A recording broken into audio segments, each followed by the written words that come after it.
We have Chief Data Scientist of PUBLiCUS Asia, Dr. David Yap, to discuss with us the findings of the nationwide 2020 PAHAYAG End-of-the-Year survey. Dr. Yap is a rising star in the Philippine econometrics and data science circles. He holds a decade of experience in academic research, data analysis, and policy strategy. Let's listen in.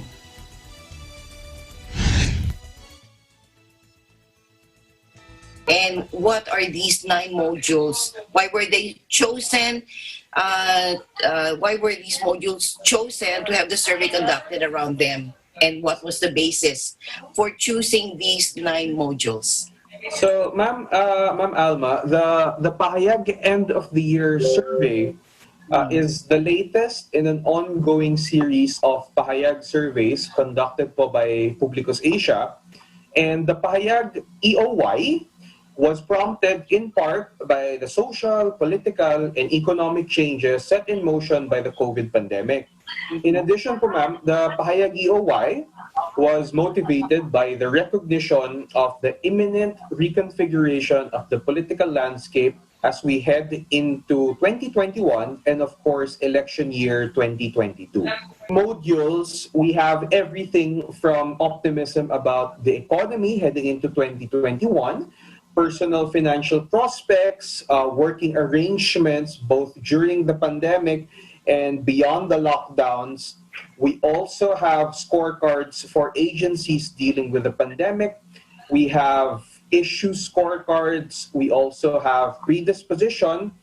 We recently released our 2020 end-of-year predisposition rankings for president, vice president, senator. We also have media habits post-pandemic. We also have emotional quotient of leaders, as well as the top issues on everybody's minds as of the moment. Can you get me up to speed with your key findings on this EOY po? Ma'am, so for that po, ma'am, I can pick out several of our slides from our full presentation on the main modules po. So if we look into optimism about the economy, employment, and working arrangements, we find that roughly 3/4 of the sample can be viewed as optimistic about their financial prospects, personal financial prospects, as they head into 2021. So if you look at the table, ma'am, only 5% of respondents indicated that they expect their financial prospects to worsen in 2021. If we frame these results within the context of the hardships endured by many Filipinos in 2020, an argument can be made that these findings stem at least in part from the mentality that 2021 will likely not be worse than 2020, instead of emanating purely from optimism derived from the imminent arrival of a new year. So it isn't exactly that they may think that their financial situation will improve drastically compared to, say, 2019 into 2020, but rather they have gotten into a situation that is markedly worse. A lot of people may have gotten into a situation that is markedly worse than what they are used to, and they think that 2021 cannot be worse than 2020. So aggregated optimism appears to be higher among those aged 18 through 49 than among those aged 50 and above. Yung mga bata po yung mga mas optimistic. Aggregated optimism among the younger group hovers around the 75% mark, whereas optimism in the older groups hovers around the 60% mark. Another point of interest po, ma'am, a little less than half of the respondents indicated that they are working full-time. So the share of full-time work rises to 60% in NCR and drops to 38% in Southern Luzon. These numbers suggest that job growth and/or job recovery rates are uneven or vary from one super region to the next. Additionally, these may be indicative of substantive differences in industry-level resilience or adaptability. It is possible that the Southern Luzon labor market, as well as some of its bigger industries, are having difficulty adapting to the emerging new normal economy. Another point of interest is that around a fifth of the respondents can be described as underemployed, given that they are currently employed but also looking for work. Part of this may be attributable to the pivot of a large part of the labor market towards the gig economy. While it does bolster overall employment, the gig economy's nature and inherent insecurity means that a substantial portion of the jobs that it creates would not be deemed as full-time jobs by many members of the labor force. Finally, another fifth of respondents can be described as unemployed, with 70% or the majority of these people having some level of work experience. Ito po ma'am nakabox. Okay. While this unemployment rate can be viewed to be high, it is an improvement from our 25% unemployment recorded in the PAHAYAG SONA survey conducted last August.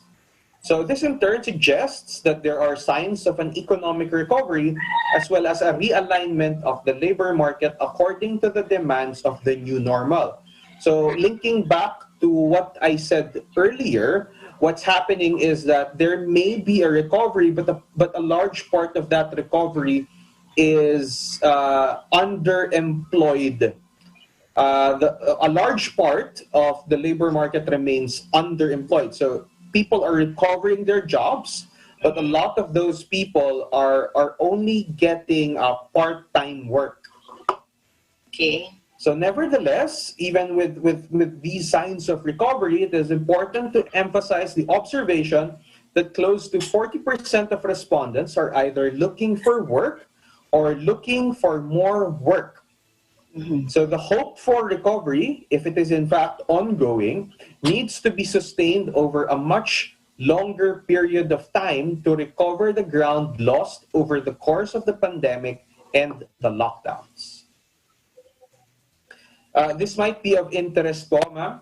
So over 40% of respondents indicated that they would prefer to spend most, if not all, of their work weeks in the office. Marami na pong gustong bumalik sa opisina. A little over a quarter would prefer to spend most, if not all, of their work weeks at home. Ito po, ma'am. These suggest that a latent but burgeoning desire for a return to normalcy. It is also worth mentioning that there are more males who want to go back into the office for most, if not all, of the work week.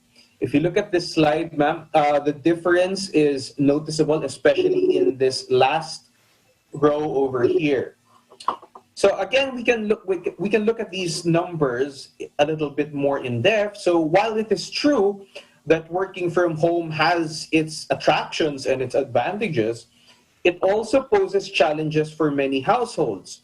Some may have trouble working at home because of a lack of a proper working space, and others may have issues with family members or housemates interrupting their work or their focus at inopportune times. So for our scorecards po, ma'am, it's the Office of the President and the IATF at the top, as they both garnered aggregate approval ratings above 60%. So the rating of the Office of the President is in line with its Pahayag SONA rating, whereas the rating of the IATF is a dramatic improvement from its Pahayag SONA approval rating of approximately 50%. So the other agencies in this, at least in this top half of the rankings, are all above 50%. The bottom half would be those on 50% or below 50%. And notable agencies here in terms of total disapproval would be DepEd, CHED, and the Office of the Vice President. This section, we have essentially a scorecard on national issues. So the implementation of the National ID project registered the highest level of aggregate approval at close to 80%. This suggests that the National ID proposal is garnering more and more support heading into 2021. Beyond this, projects, advocacies, and positions that were expected to provide benefits registered high levels of approval and low levels of disapproval.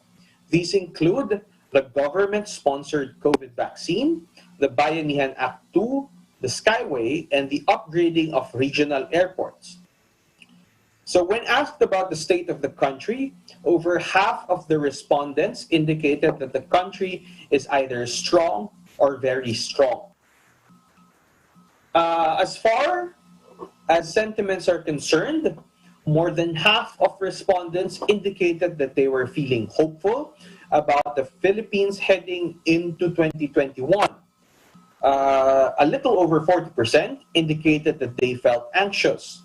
These two were the most often cited feelings regarding the Philippines, suggesting that the bulk of respondents can be viewed to be cautiously optimistic for 2021. Senator Go is a distant second, but scored markedly higher than third place Senator Poe. It is worth mentioning that Senator Go managed to increase his approval rating by roughly 10 points, from 42% in our Pahayag SONA survey last August. Senators Poe, Lacson, Marcos, and Cayetano can be viewed to belong in the same tier with comparable approval and disapproval ratings. So Senators Gordon, Angara, Zubiri, De La Rosa, and Gatchalian round up the remainder of the top 12 with ratings ranging from 37.5 to 40%. It is worth noting that the disapproval of first-time Senator De La Rosa is high at 30%. Senators Villar and Revilla have comparable levels of disapproval at around 45%. It is of note, however, that both appear to have gained some ground in terms of goodwill, as their total disapproval levels decreased from their levels back in August. Senator Villar improved from 56% to 44%, while Senator Revilla improved from 58% to 46%. Opposition Senators Pangilinan, Hontiveros, and Trilon are found in this list in these positions from 30 to 32%. Senator De Lima registered by far the highest disapproval rating at 60%. In terms of trust, we have President Duterte again at the top with a total high trust rating of 62%. He also registered the lowest total low trust rating at 16%. These numbers constitute improvements from his scores in August.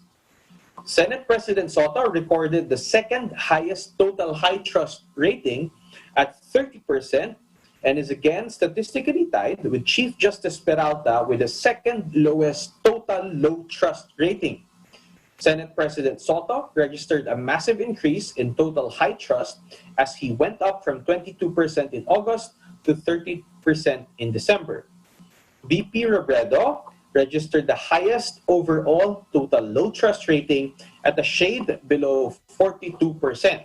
Again, her numbers are in line with her numbers last August. Dr. Yap? Ma'am? Yes. I have a question with regard to the data on national issues. Yes po, ma'am. I guess when you finish. Sige po, ma'am. Okay. Given the results for social media, it follows that more and more people will be disinclined to read news on printed media. Print media news would likely find it difficult, if not impossible, to compete with social media news, given that the latter has advantages in terms of cost, convenience, frequency, and immediacy. Social media, as the name implies, even has a social element. People can share, post, and comment on social media news articles instead of just reading these articles on print. These results suggest that the political campaigning landscape is changing dramatically as we head into 2021. It is worth mentioning that roughly 60% of respondents indicated that they use Facebook for at least 4 hours a day, with almost half indicating that they use it over 5 hours a day. These results suggest that these platforms will play major roles in advertising and campaigning moving forward. Based on this, if you were to formulate a list of advice or recommendations based on these findings, what would be topmost in your priorities for 2021? Would it be COVID? And in what terms would you recommend improvements based on your data? Ma'am, ang background ko po kasi is economics and statistics. So I have a personal bias leaning towards on ensuring that we get our economy back on track. While I'm sure that we all could acknowledge the threat of COVID, I would think that I would personally labas ko lang po yung issues, ma'am. Okay. I would personally tend to favor focusing on the economy and jobs, because while COVID remains a threat that we should not underestimate, it is, I would think, equally important not to underestimate the cost in terms of welfare, of human lives, of losing jobs, of losing livelihood, and of economic contractions. So if we consider this in terms of trade-offs, if we keep on constraining economic activity, if we keep on locking down, if we keep on adding restrictions that hamper an economic recovery, then what would happen is that these would cost people jobs, business opportunities, and if that happens, then we might reduce the risk of COVID, of contracting COVID, or we can reduce the rate at which COVID spreads, but people may not have jobs with which to keep themselves and their families alive.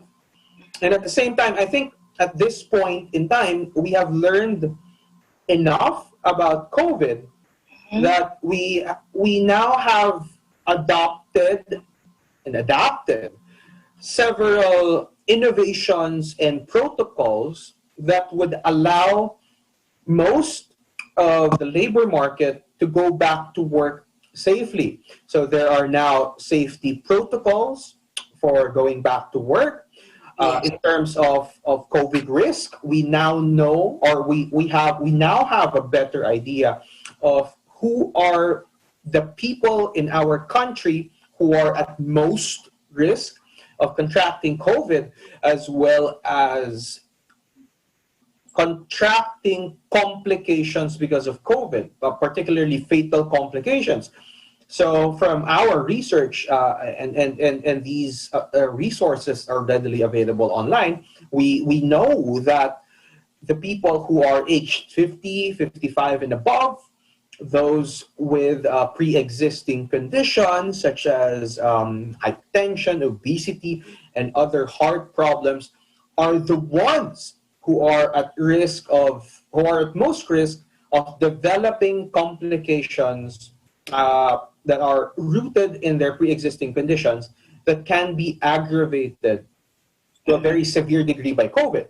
So having said that, I would think that we are now equipped with the information necessary to open up, at least within the bounds of the parameters set by our safety protocols, to open up the Philippine economy and work towards recovering the ground lost during the onset of the pandemic, and the accompanying lockdowns in the months that followed.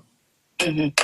Okay, so with regards to, as you said, as your own personal priorities, economy and jobs, given the Filipinos' current choices for leaders in 2022, for example, Sara Duterte, Bongbong Marcos, Isko Dumagoso, and Leni Robredo, what do you see as the Philippines' future in terms of the economy and jobs? Do these political personalities have particular strengths in the fields of the economy and jobs building?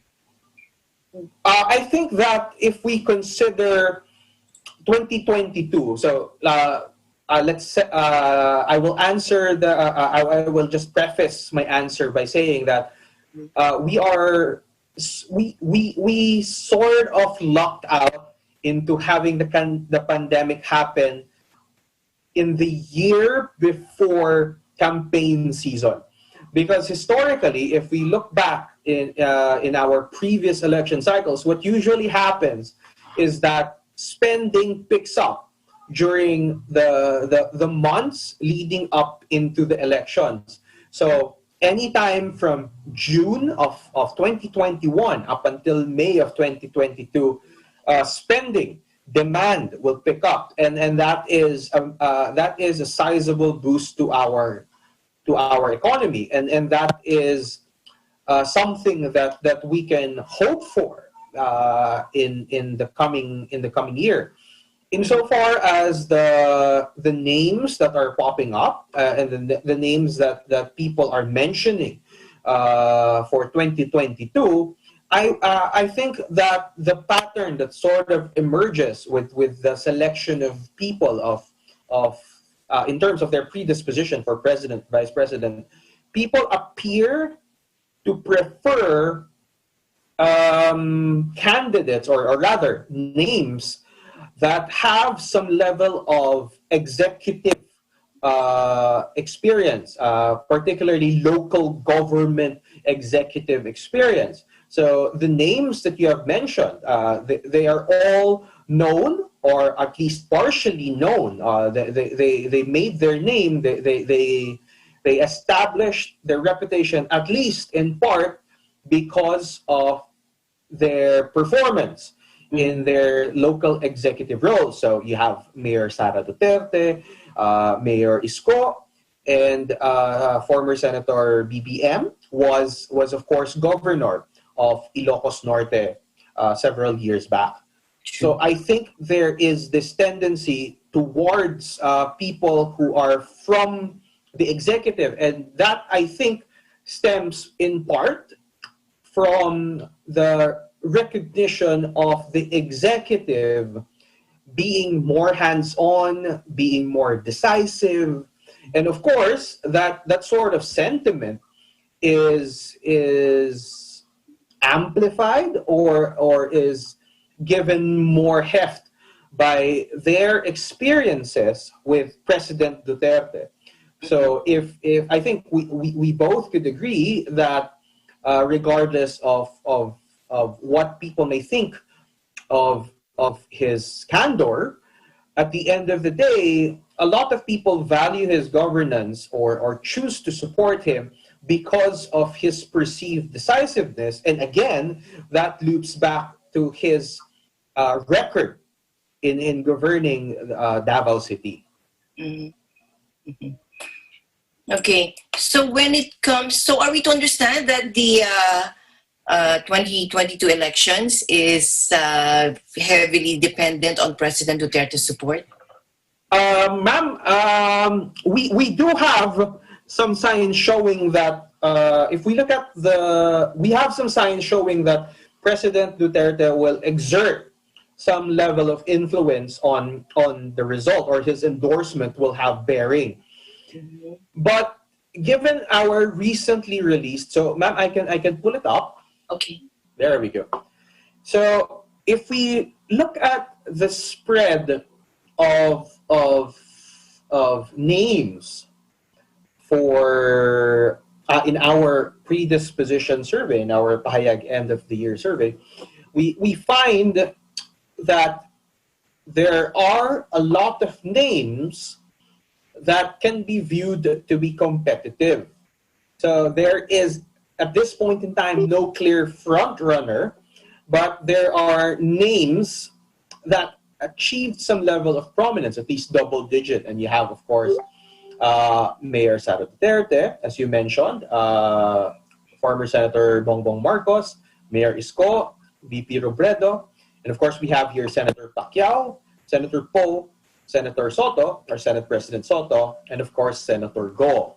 So as I was saying earlier, the spread is very wide. We have a wide spread of names, but and there is no clear front runner at this point in time.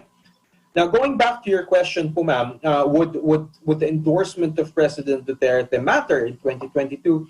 At this point in time, I would say yes, given that one, he maintains a high level of approval and trust. So that suggests that he, at this point in time, maintains a high level of political equity that he can leverage to in his endorsement of a candidate. The next sign would be that we find that 3 of the top 4 names are people that can be viewed to be, at the very least, friendly with the president. So there is that sort of alignment of support when it comes to supporting President Duterte and supporting these 3 candidates. So, is there anyone in the opposition who is showing a strong influence or coming up to be a potential oppositor to the Duterte's political party? At this point in time, ma'am, of course, VP Robredo has 10% for president, but as you can see in this particular graph, it is noted here that the names with 5% and below are not shown. So insofar as your question is concerned, po, ma'am, only VP Robredo is popping up as a candidate from the opposition, or at the very least, those that are not firmly aligned with, say, President Duterte, or those who are visibly opposed to President Duterte. Okay. So does the survey also infer any perceived weakness of the current administration, which could weaken its influence in 2022? The Duterte's administration success in 2021 and perhaps more importantly in 2022 would depend on their handling of the distribution of the COVID vaccine and the economic recovery of the Philippines. If they succeed in rolling out the COVID vaccine, or if it can be viewed widely as a success, it does not need to be 100% rolled out. But if the majority receive it and it does not encounter any controversies or issues, yes, then that would be a major win for the administration. True. Another factor would be the economy. If more unemployed and more underemployed people find jobs in 2021 and the first quarter of 2022, then the Duterte administration and its chosen candidates will have momentum heading into 2022. So these are the two, at least at this point in time, the two critical issues that would exert an outsized influence on the strength, so to speak, the political strength of the Duterte administration and its allies. In the which brings me to my next question. In the U.S. President Trump's COVID response was a factor in his loss. COVID response here also be a factor as what happened in the US, as you were saying? Yeah. First off, ma'am, I would think that the COVID response here was relatively well received. We have been tracking approval ratings of major national government agencies, as I mentioned, since the start of the pandemic, and they have remained high. Of course, you have the DOH and the DepEd, as I mentioned earlier, with relatively high disapproval, but approval remains high. So I would think that it shifts now from the handling of the COVID, because we would have 2021 and the first part of 2022 to consider. So it will likely be a year to a year and a half removed from the brunt of the pandemic. So it's not going to be like the immediate response to the pandemic that people will be reacting to. It will be the recovery. So it goes back to what I was saying. It will be the Duterte administration, its performance will be gauged by voters in 2022 based on the manner in which they instituted policies that would allow the economy to recover and roll out the vaccine.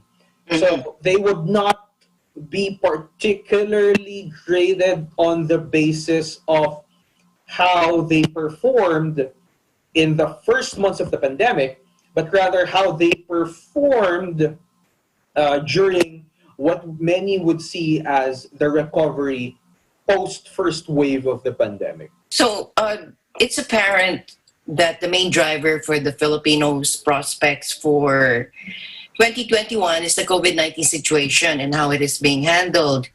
And that on your survey, 79.9% viewed COVID-19 as a very dangerous threat. Opo, ma'am. And another 14% po as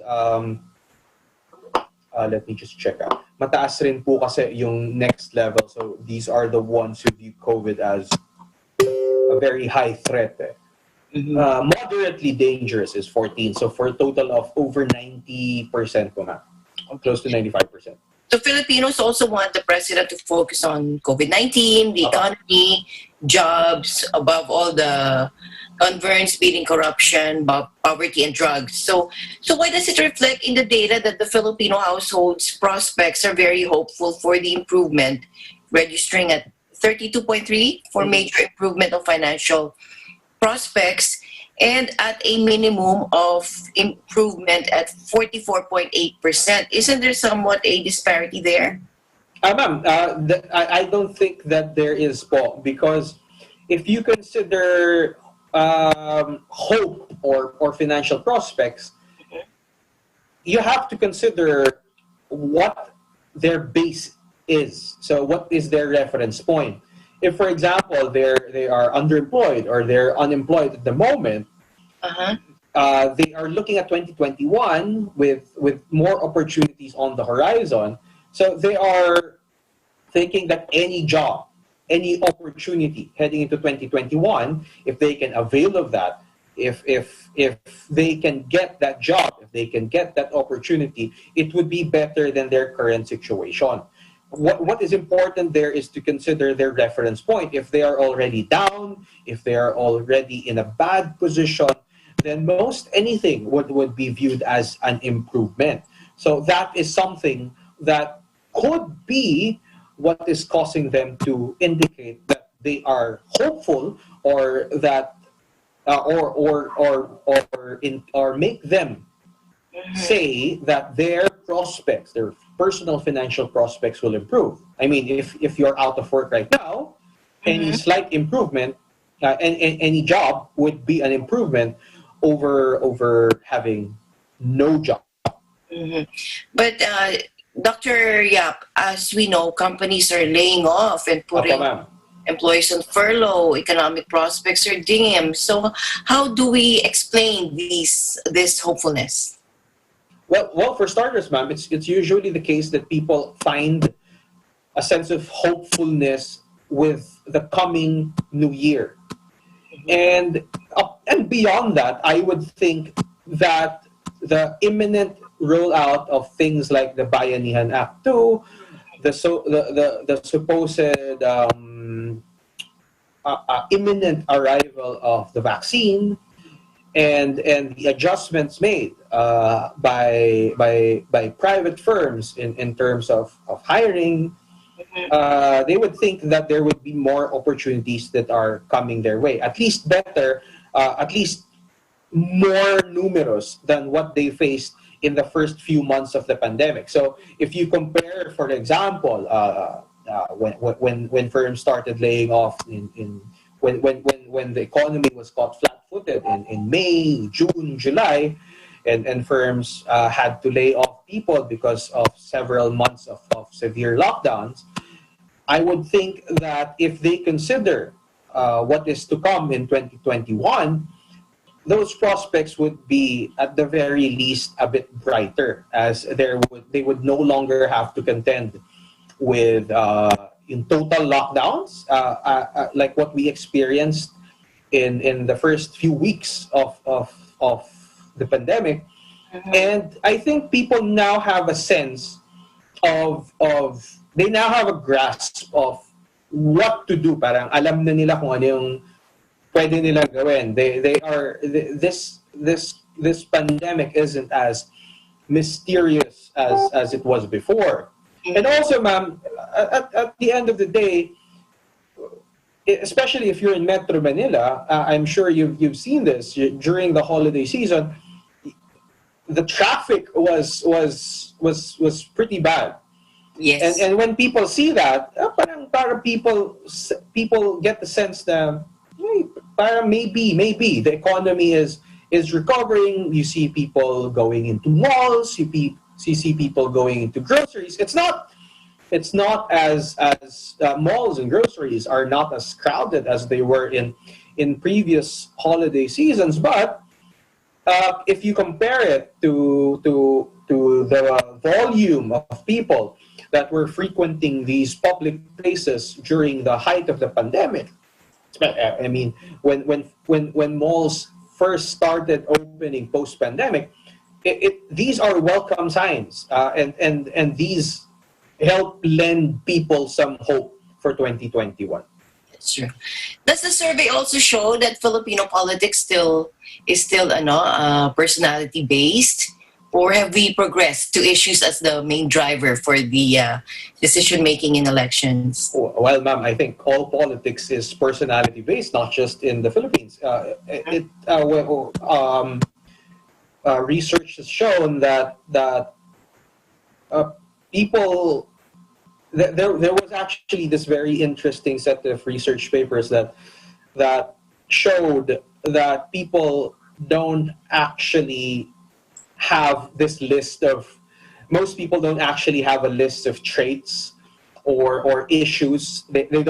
Most people don't have a checklist of issues or traits that they tick off and they compare to prospective candidates. What they actually do is that they have their own internal biases based on their personality, their emotional state, their past experiences, and